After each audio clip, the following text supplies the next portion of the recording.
পরম শান্তি। পরব্রহ্ম পরমেশ্বর কাকে বলে?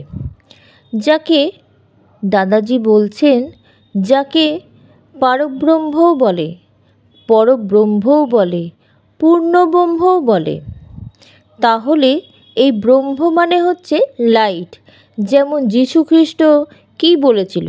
God is light, I am the messenger of the God. সে বলেনি আমি ভগবান। I am son of the god.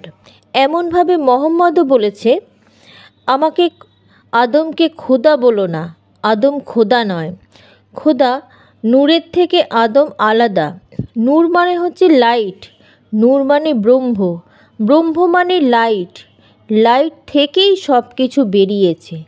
Light থেকে প্রথমে যে রচনা হয়েছে তাকে ব্রহ্মা বলে।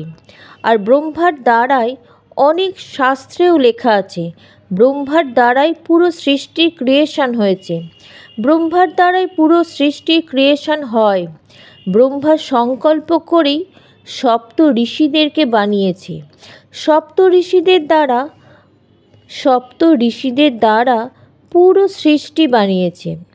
7 লোক বানিয়েছে, ভূলোক, ভূবারলোক, স্বর্গলোক, মহলোক, জনলোক, তপলোক বানায়।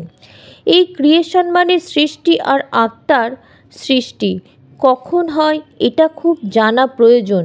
এটা খুবই গভীর বিষয়। परम शांति बेहद की परम परम परम महाशांति है, महाशांति है, महाशांति है।